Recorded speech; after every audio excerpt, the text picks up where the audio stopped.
Halo Sobat Investor, kembali bersama saya, M. Faizal, redaktur pelaksana idxchannel.com yang akan membawakan program di editorial dengan membahas tajuk utama pemberitaan yang tersaji di idxchannel.com dan idxchannel TV.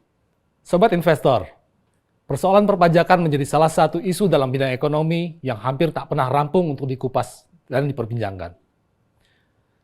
Seperti kita tahu, perbincangan tersebut kembali menghangat seiring rencana pemerintah melalui Dirjen Pajak yang akan mengutip pajak dari para pelaku industri e-commerce. Sebelum masuk ke dalam perbincangan yang bersifat teknis, mari kita mulai membedah permasalahan ini dari akarnya. Mundur jauh ke era kolonial, konsep pajak pada dasarnya muncul dari konsep military state, di mana ketika sebuah negara berperang, maka dibutuhkan pasokan dana yang besar untuk membiayainya. Dari sana muncullah konsep pajak yang oleh Jean-Paul Sartre dimaknai secara eksistensialis sebagai wujud tanggung jawab individu terhadap ikatan sosialnya di masyarakat. Beranjak dari sana, ketika era peperangan telah berakhir, maka konsep tersebut bergeser pada konsep capitalized state, di mana fungsi pajak bergeser dari semula membiayai perang menjadi pasokan dana untuk membiayai pembangunan dan proses ekonomi di negara tersebut. Namun pada perkembangannya, pemerintah menyadari bahwa potensi kekuatan dan pasokan pajak ini demikian besar, sehingga tak sedikit negara yang bukan lagi menempatkan pajak sebagai tambahan kekuatan untuk pembangunan, melainkan benar-benar mengenalkan pajak untuk membiayai kebutuhan operasional kenegaraan, atau biasa disebut dengan tax state. Nah, dari pemahaman di atas, mari kita mulai perbincangkan sesuai konteks di negara kita, di mana pemerintah dalam beberapa tahun terakhir memang berupaya untuk memaksimalkan penerimaan pajak demi mengimbangi defisit APBN kita. Terbaru, pemerintah berencana mengutip pajak industri e-commerce yang dalam pandangan pemerintah telah berkembang dengan demikian pesat dan dengan perputaran uang yang juga demikian besar, sehingga karena itu layak untuk mulai dikutip pajaknya. Dalam penjelasannya, pemerintah berencana memotong pajak penghasilan atau PPh 22 secara otomatis bagi para pedagang online di platform e-commerce. Bila sebelumnya pembayaran pajak dikelola sendiri oleh pedagang, maka melalui peraturan baru yang tengah disusun, PPh 22 akan dipotong otomatis oleh platform dan akan disetorkan kepada negara dengan besaran pajak yang bakal dipungut mencapai 0,5%. Namun pemerintah juga memastikan bahwa ketentuan pemotongan pajak secara otomatis ini hanya akan berlaku bagi pedagang dengan omset Rp 500 juta hingga 4,8 miliar rupiah per tahun. Sedangkan pelaku UMKM dengan omset di bawah 500 juta rupiah per tahun tidak akan dikenakan pajak, sesuai dengan ketentuan UU Harmonisasi Peraturan Perpajakan.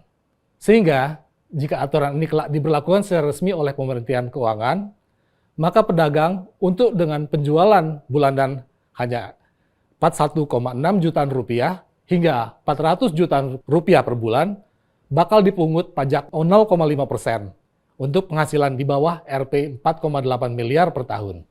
Melansir Mekari Pajak, pada 30 Juni 2025 lalu, dijelaskan bahwa beberapa pajak yang dapat dan umum dikenakan atas penjualan di e-commerce, yaitu PPN 11% dari harga jual, di mana seller yang sudah PKP wajib memungut PPN ini. Lalu, PPNBM, bila seller menjual barang mewah dengan takaran 12% dari harga jual. Kemudian PPh 0,5% untuk pedagang dengan omset di bawah 4,8 miliar. Sedangkan bagi pedagang dengan omset di atas 4,8 miliar, mereka bakal dikukuhkan sebagai pengusaha kena pajak atau PKP dan dikenakan tarif secara progresif. Di luar pungutan pajak ini, pedagang online juga masih terkena potongan dari beragam biaya administrasi platform, yang besarannya dapat mencapai hingga belasan persen per transaksi. Hal inilah yang kemudian menimbulkan perdebatan.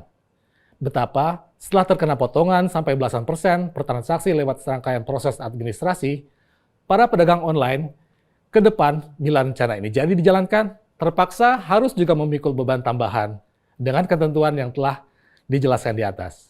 Dengan pemikiran di atas, sebagian masyarakat pun kembali mempertanyakan keberadaan pajak dalam sistem kenegaraan kita.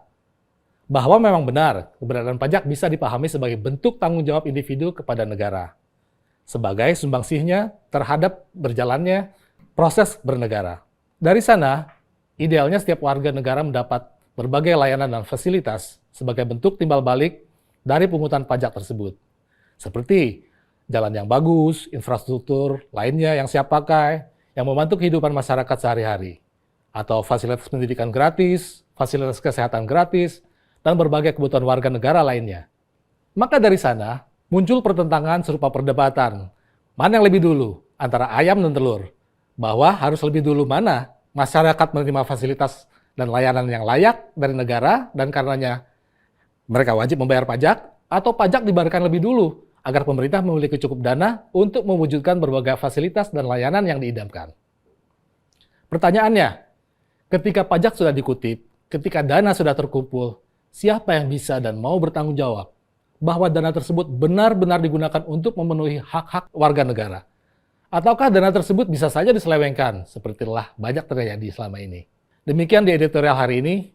Pantau terus berita ekonomi, bisnis, dan pasar modal hanya di IDX Channel TV, idxchannel.com, dan media sosial IDX Channel.